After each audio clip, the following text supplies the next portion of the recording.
Doctor Rajkumar ಸಮಾಧಿಯ ಬಗ್ಗೆ ನಟ ಚೇತನ್ ಅಪಮಾನಕರ ಮಾತಾಡಿದ್ದಾರೆ. ನಟ ಚೇತನ್ಗೆ ಬಿಸಿ ಮುಟ್ಟಿಸಿದ್ದಾರೆ ರಾಜ್ಕುಮಾರ್ ಅಭಿಮಾನಿಗಳು.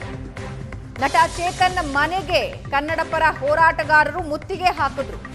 ಕುಮಾರ ಪಾರ್ಕ್ ಬಳಿಯ ಚೇತನ್ ನಿವಾಸಕ್ಕೆ ಫ್ಯಾನ್ಸ್ ಮುತ್ತಿಗೆ ಹಾಕಿದ್ದು ನಟ ಚೇತನ್ ಸಾರ್ವಜನಿಕವಾಗಿ ಕ್ಷಮೆ ಕೇಳಬೇಕು ಅಂತ ಆಗ್ರಹಿಸ್ತಾ ಇದ್ದಾರೆ.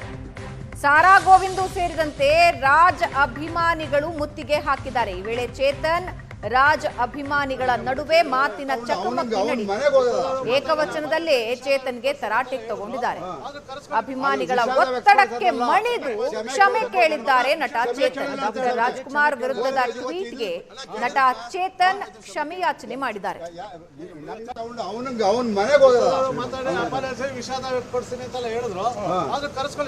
ವಿಷಾದ ವ್ಯಕ್ತಪಡಿಸೋದಲ್ಲ, ಕ್ಷಮೆ ಕೇಳಬೇಕು. ನನ್ನ ಮಗ ಕ್ಷಮೆ ಕೇಳಲ್ಲ ಅಂತ ಹೇಳವನೆ. ಕ್ಷಮೆ ಕೇಳೋದು ಕ್ಷಮೆ ಕೇಳಿದ್ರು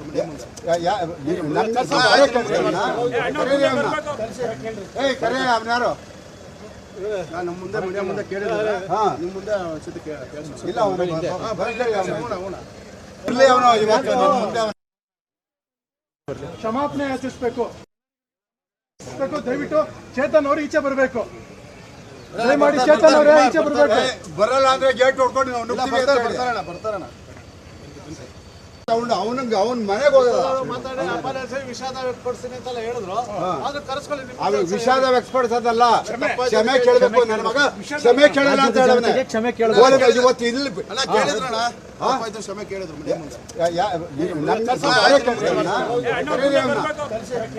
ಕರೆ ಅವನ್ಯಾರು ನಮ್ಮ ಮುಂದೆ ಮೀಡಿಯಾ ಮುಂದೆ ಕೇಳಿದ್ರೆ ನಿಮ್ಮ ಮುಂದೆ ಇಲ್ಲ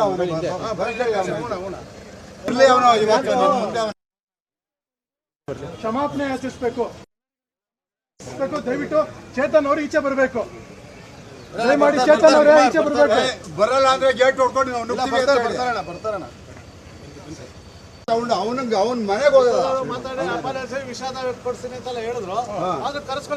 ವಿಷಾದ ವ್ಯಕ್ತಪಡಿಸೋದಲ್ಲ, ಕ್ಷಮೆ ಕೇಳಬೇಕು. ನನ್ನ ಮಗ ಕ್ಷಮೆ ಕೇಳಲ್ಲ ಅಂತ ಹೇಳವನೆ. ಕ್ಷಮೆ ಕೇಳೋದು ಇವತ್ತು ಇಲ್ಲಿ ಕ್ಷಮೆ ಕೇಳಿದ್ರು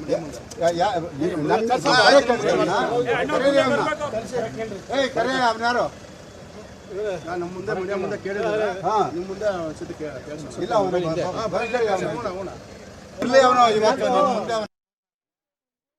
ಕ್ಷಮಾಪಣೆ ಯಾಚಿಸಬೇಕು. ದಯವಿಟ್ಟು ಚೇತನ್ ಅವರು ಈಚೆ ಬರಬೇಕು.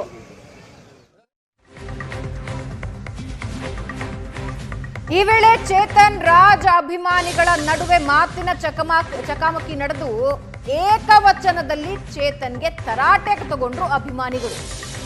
ಅಭಿಮಾನಿಗಳ ಒತ್ತಡಕ್ಕೆ ಮಣಿದು ನಟ ಚೇತನ್ ಕ್ಷಮೆ ಕೇಳಿದ್ದಾರೆ. ಡಾಕ್ಟರ್ ರಾಜ್ಕುಮಾರ್ ವಿರುದ್ಧ ಟ್ವೀಟ್ಗೆ ನಟ ಚೇತನ್ ಕ್ಷಮೆ ಯಾಚಿಸಿದ್ದಾರೆ. ನನ್ನ ಮಾತಿನಿಂದ ನೋವಾಗಿದ್ರೆ ಕ್ಷಮೆ ಕೇಳ್ತೀನಿ ಅಂತ ನಟ ಚೇತನ್ ಹೇಳಿದ್ದು ಸಾಮಾಜಿಕ ಕಳಕಳಿಯಿಂದ ನಾನು ಟ್ವೀಟ್ ಮಾಡಿದ್ದೆ ಅಂತ ನಟ ಚೇತನ್ ಹೇಳಿದ್ದಾರೆ. ನಿನ್ನೆಯಷ್ಟೇ ಡಾಕ್ಟರ್ ರಾಜ್ ಅವರ ಹುಟ್ಟುಹಬ್ಬ. ಅಭಿಮಾನಿಗಳು ಡಾಕ್ಟರ್ ರಾಜ್ ಅವರನ್ನು ಸ್ಮರಿಸಿಕೊಂಡರು. ಅದರ ಬೆನ್ನಲ್ಲೇ ನಟ ಚೇತನ್ ಟ್ವೀಟ್ ದೊಡ್ಡ ಮಟ್ಟಕ್ಕೆ ಆಕ್ರೋಶಕ್ಕೆ ಕಾರಣ ಆಗಿದೆ. ಚೇತನ್ ಮನೆಗೆ ಮುತ್ತಿಗೆ ಹಾಕಿದ್ರು, ವಾಗ್ವಾದ ನಡೆಯಿತು. ಅಂತಿಮವಾಗಿ ಚೇತನ್ ಕ್ಷಮೆ ಕೇಳಿದ್ದಾರೆ. ಕ್ಷಮಾಪಣೆ ಯಾಚಿಸಬೇಕು. ದಯವಿಟ್ಟು ಚೇತನ್ ಅವರು ಈಚೆ ಬರಬೇಕು. ದಯಮಾಡಿ ಚೇತನ್ ಅವರೇ ಈಚೆ ಬರಬೇಕು. ಬರಲ್ಲ ಅಂದ್ರೆ ಗೇಟ್ ಹೊಡ್ಕೊಂಡು ಬರ್ತಾರಣ ಅವನಿಗೆ ಅವನ್ ಮನೆಗೆ ವಿಷಾದ ವ್ಯಕ್ತಪಡಿಸ್ತೀನಿ ಅಂತ ಹೇಳಿದ್ರು. ವಿಷಾದ ವ್ಯಕ್ತಪಡಿಸೋದಲ್ಲ, ಕ್ಷಮೆ ಕೇಳಬೇಕು. ನನ್ನ ಮಗ ಕ್ಷಮೆ ಕೇಳಲ್ಲ ಅಂತ ಹೇಳವನೆ. ಕ್ಷಮೆ ಕೇಳೋದು ಇವತ್ತು ಇಲ್ಲಿ ಕ್ಷಮೆ ಕೇಳಿದ್ರು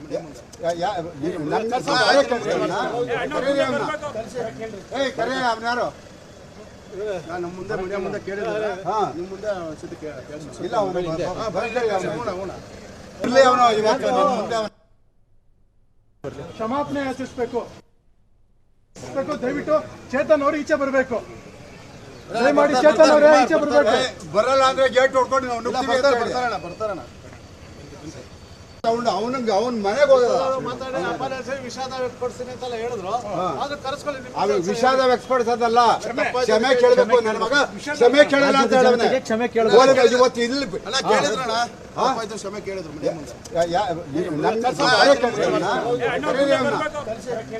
ಕರೆ ಅವನ್ಯಾರು ನಮ್ಮ ಮುಂದೆ ಮೀಡಿಯಾ ಮುಂದೆ ಕೇಳಿದ್ರೆ ನಿಮ್ಮ ಮುಂದೆ ಇಲ್ಲ ಅವನು ಇವತ್ತು ಮುಂದೆ ಕ್ಷಮಾಪಣೆ ಯಾಚಿಸ್ಬೇಕು. ದಯವಿಟ್ಟು ಚೇತನ್ ಅವರು ಈಚೆ ಬರಬೇಕು. ದಯಮಾಡಿ ಚೇತನ್ ಅವರೇ ಈಚೆ ಬರಬೇಕು.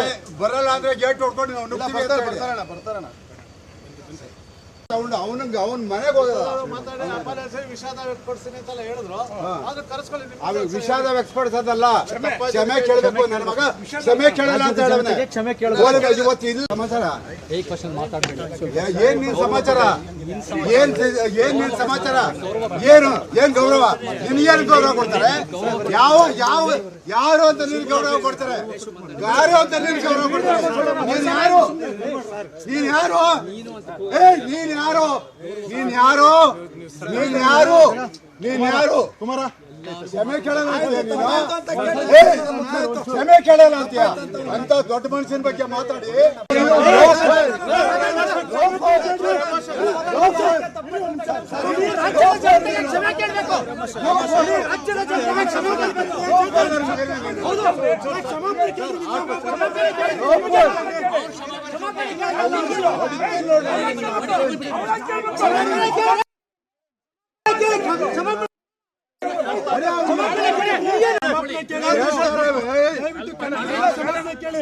ನನ್ನ ಬಗ್ಗೆ ನೀನು ಮಾತಾಡಕ್ಕೆ ಅವ್ರ ಯೋಗ್ಯತೆ ಏನು ಅಂತ ಗೊತ್ತೇನ ನಿನ್ಗೆ? ನಿನಗೆ ಅಂತೆಲ್ಲ ಮಾತಾಡ್ಕೋಬೇಡಿ.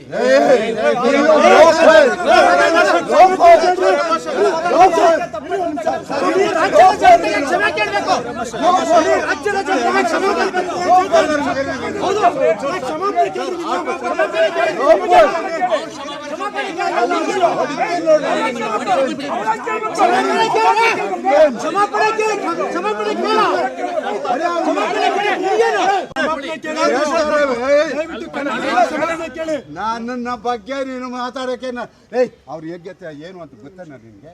ನಿನಗೆ ಅಂತೆಲ್ಲ ಮಾತಾಡ್ಕೋಬೇಡಿ.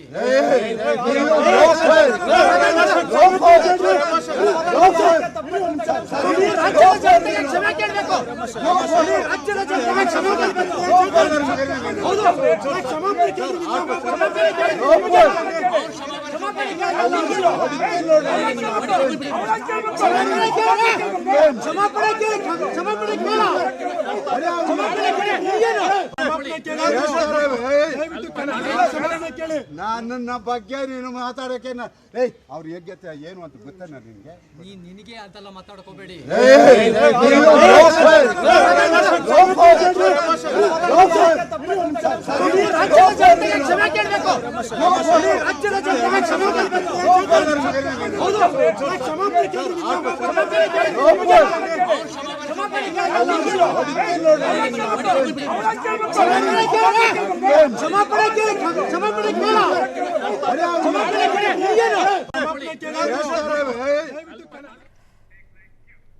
ಎಸ್, ಈ ಬಗ್ಗೆ ಇನ್ನಷ್ಟು ಡೀಟೇಲ್ಸ್ ಹಂಚ್ಕೊಳ್ಳೋದಕ್ಕೆ ರಕ್ಷಾ ನಮ್ಮ ಜೊತೆ ಲೈವ್ ನಲ್ಲಿ ಜಾಯ್ನ್ ಆಗ್ತಾ ಇದ್ದಾರೆ. ಸ್ಪಾಟ್ ನಲ್ಲಿದ್ದಾರೆ, ಅಭಿಮಾನಿಗಳು ಬಂದಿದ್ದಾರೆ, ಗೋವಿಂದ್ ಅವರು ಅಲ್ಲೇ ಇದ್ದಾರೆ ಸ್ಥಳದಲ್ಲಿ. ಏನಾಯ್ತು ರಕ್ಷಾ? ಓವರ್ ಆಲ್ ಚೇತನ್ ಇಂಥ ಹೇಳಿಕೆ ಕೊಟ್ಟಿದ್ದು ಸಾಮಾಜಿಕ ಕಳಕಳಿ ಎಲ್ಲವೂ ಹೌದು, ಆದರೆ ಯಾರು ವಿರುದ್ಧ ಮಾತಾಡ್ತಿದ್ದಾರೆ, ಏನು ಮಾತಾಡ್ತಾ ಇದ್ದಾರೆ, ಡೆಫಿನೆಟ್ಲಿ ಅಭಿಮಾನಿಗಳ ಆಕ್ರೋಶಕ್ಕೆ ಇದು ಕಾರಣ ಆಗಿದೆ. ಹೇಗಿದೆ ಈಗ ಸದ್ಯದಲ್ಲಿ ಅಲ್ಲಿ ಪರಿಸ್ಥಿತಿ?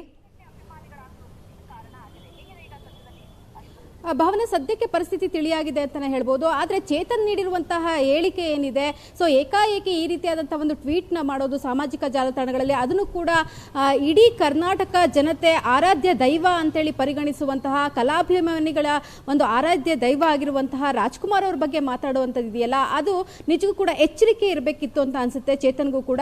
ಸೊ ಆ ಎಚ್ಚರಿಕೆಯನ್ನು ತಪ್ಪಿದ್ರಿಂದ ಚೇತನ್ ಹೇಳ್ತಾ ಇರತಕ್ಕಂಥದ್ದು ಕಂಠೀರವ ಸ್ಟುಡಿಯೋದಲ್ಲಿ ಅವರಿಗೆ 2.5 ಎಕರೆ ಜಾಗವನ್ನು ನೀಡಿದಂತಹ ವಿಚಾರ ವಿಚಾರವಾಗಿ ವಿವಾದಾತ್ಮಕವಾದ ಹೇಳಿಕೆಯನ್ನು ನೀಡ್ತಾರೆ.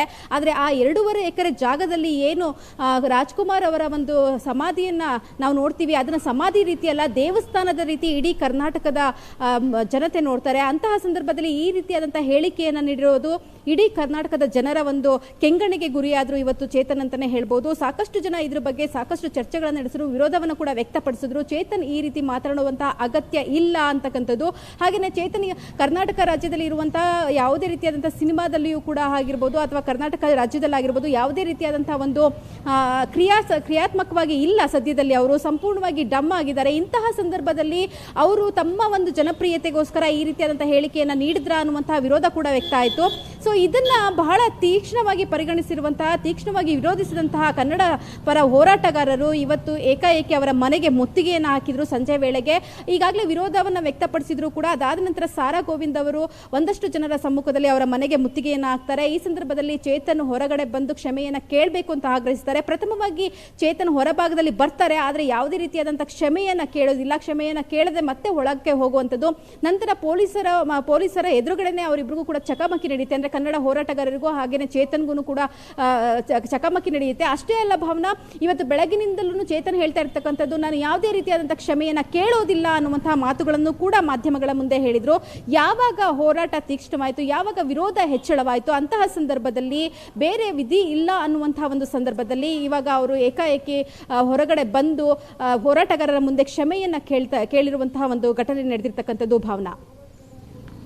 ಒಟ್ಟಾರೆ ಪ್ರಕರಣ ನೋಡಿದಾಗ ನಿನ್ನೆಯಷ್ಟೇ ಹುಟ್ಟುಹಬ್ಬ ಆಚರಣೆ ಮಾಡಿದ್ರು, 97ನೇ ಹುಟ್ಟುಹಬ್ಬ. ರಾಜ್ಕುಮಾರ್ ಅವರ ಅಭಿಮಾನಿಗಳು ಅವರ ಸಿನಿಮಾಗಳನ್ನು ನೆನಪಿಸ್ಕೊಂಡ್ರು, ಅವರ ಜೀವನದ ರೂಲ್ಸ್ ಏನಿದ್ವು ಅದು ಇತರರಿಗೆ ಮಾರ್ಗದರ್ಶನ, ಅದನ್ನು ನೆನೆಸ್ಕೊಳ್ತಾ ಇದ್ರು. ಈ ಸಂದರ್ಭದಲ್ಲಿ ಬೇಕು ಅಂತಲೇ ಇಂಥ ಕಾಂಟ್ರವರ್ಸಿಗೆ ಸಿಕ್ಕಾಕೊಳ್ತಾರ ಚೇತನ್? ಏನ್ ಓಡ್ತಿರತ್ತ ಅವ್ರ ತಲೆಯಲ್ಲಿ?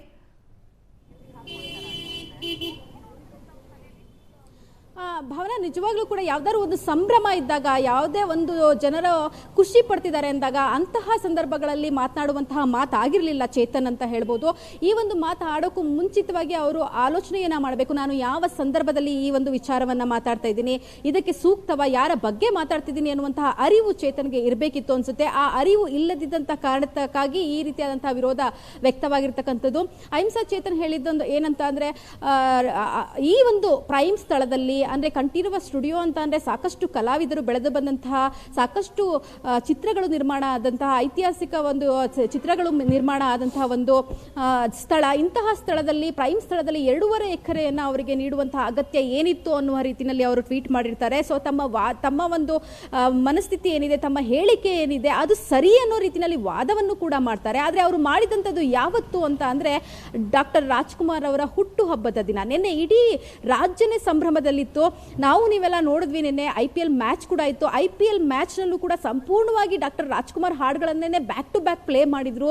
ನಿಜವಾಗ್ಲೂ ಅಷ್ಟರ ಮಟ್ಟಿಗೆ ಡಾಕ್ಟರ್ ರಾಜ್ಕುಮಾರ್ ಹಾಡುಗಳನ್ನ ಒಂದು ದೊಡ್ಡ ಈವೆಂಟ್ IPL ನಲ್ಲಿ ಬ್ಯಾಕ್ ಟು ಬ್ಯಾಕ್ ಪ್ಲೇ ಮಾಡ್ತಾರೆ ಅಂತಂದ್ರೆ ರಾಜ್ಕುಮಾರ್ ಅವರ ಒಂದು ರಾಜ್ಕುಮಾರ್ ಅವರ ಮೇಲೆ ಇರುವಂತಹ ಗೌರವ ಏನು ಕನ್ನಡಿಗರಿಗೆ, ರಾಜ್ಕುಮಾರ್ ಅಂತಂದ್ರೆ ಯಾವ ರೀತಿಯಾಗಿ ಎಲ್ಲರ ಮನಸ್ಸಿನಲ್ಲಿ ಕಣಕಣದಲ್ಲಿ ಇದ್ದಾರೆ ಅಂತಕ್ಕಂಥದನ್ನ ಚೇತನ್ ಆಲೋಚನೆ ಮಾಡಬೇಕಾಗಿತ್ತು. ಆದ್ರೆ ಒಂದು ಸಂಭ್ರಮದ ಮಧ್ಯೆ ಉಳಿ ಹಿಂಡುವಂತಹ ಒಂದು ಪ್ರಕ್ರಿಯೆ ಅಂತಾರಲ್ಲ, ಇದೇ ಇರಬಹುದು ಅಂತ ಅನ್ಸುತ್ತೆ. ಸೊ ಯಾವತ್ತಿನೋ ಒಂದು ವಿಚಾರವನ್ನ ತೆಗೆದುಕೊಂಡು ಡಾಕ್ಟರ್ ರಾಜ್ಕುಮಾರ್ ಅಂತವರ ವಿಚಾರದಲ್ಲಿ ಸಾಕಷ್ಟು ಜನರಿಗೆ ಮಾದರಿಯಾದಂತವರು, ಅವರ ಒಂದು ಚಿತ್ರಗಳು ಕೂಡ ಅಷ್ಟೇ, ಒಂದೊಂದು ಚಿತ್ರಗಳನ್ನು ಕೂಡ ನಾವು ಗಮನಿಸಿದಾಗ ಇವತ್ತಿಗೂ ಕೂಡ ಕಲಿಯುವಂತದ್ದು. ರಾಜ್ಕುಮಾರ್ ಅಭಿಮಾನಿ ಸಂಘದ ಅಧ್ಯಕ್ಷ ಸಾರಾ ಗೋವಿಂದ್ ಅವರು ಸ್ವತಃ ನಮ್ಮ ಜೊತೆ ಸಂಪರ್ಕದಲ್ಲಿದ್ದಾರೆ.